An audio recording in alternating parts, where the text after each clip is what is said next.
It's time now to take a look at the international newspapers with Elena Casas. Hello again, Elena. So I imagine Iran making a lot of headlines this morning after it decided to stop oil exports to British and French companies over the weekend.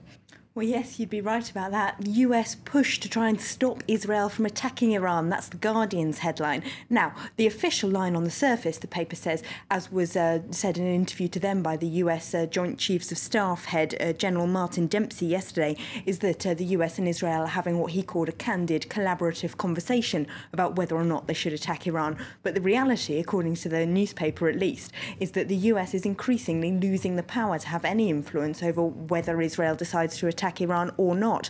The general himself admits in that interview that he isn't entirely sure if the US is able to persuade Israel of anything.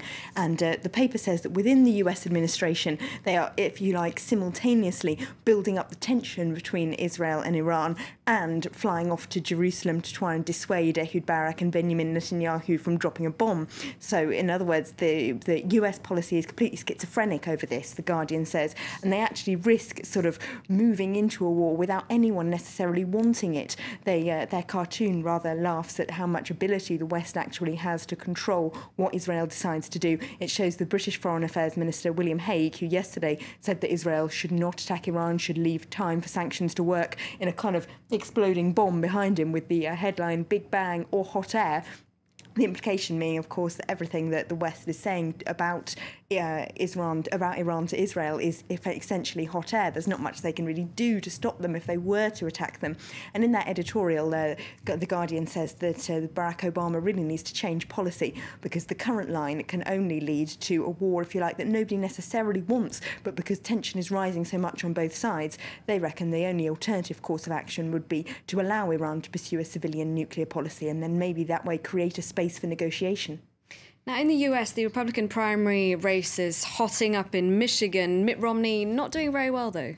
No, he's doing worse than he has done since the beginning of this primary process, according to the Daily Beast today. Now, Michigan is his home state. It should be an easy win when they go to the primary on Tuesday, the 28th, next Tuesday. But Rick Santorum is now outpolling him by 2 to 3 points, not just there, but in the whole country. Now, there's two reasons for this, the Daily Beast says. Firstly, the idea of sexual moral ethics, the idea of anti-abortion and contraception have been making national headlines in the US again, with another controversy over that, which plays well into the hands of the ultra-Catholic Rick Santorum. But also the economy is now playing badly for him, because Mitt Romney has strongly opposed the General Motors bailout in 2009, which cost the Obama administration a lot of money. But it's very popular in Michigan because a lot of people believed it saved over 1 million jobs. But on the principle of fiscal conservatism, Romney opposes it, which is making him unpopular in Michigan, whereas Santorum is quite prepared, even though he is a conservative, to go for a kind of economic populist discourse in which he says sometimes the state does need to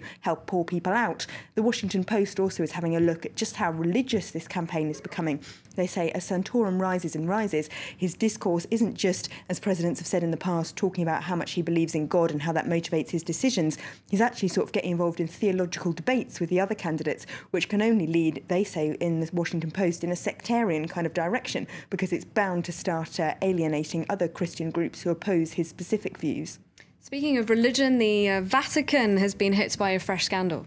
Yeah, there were some documents leaked to the Italian papers over the weekend which seemed to show evidence of corruption and even money laundering leaked by some moles inside the Vatican. Have a look at this editorial from Corriere della Sera. They say these documents should have been published a long time ago. The fact that they weren't shows that the Vatican is living in an ancient era of secrecy and mystery that doesn't have any place in the 21st century, according to them at least. They also call on the Vatican to pay more taxes, something a lot of the left-wing Italian papers have been saying recently.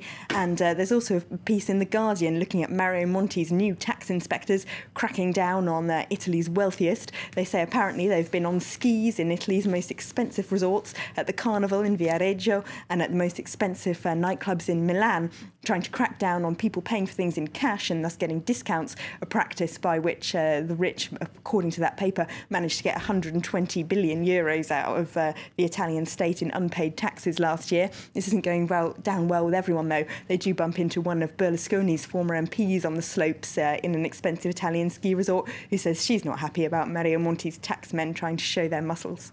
All right, thank you very much, Elena. Elena Casas, our press reviewer, looking at the international newspapers.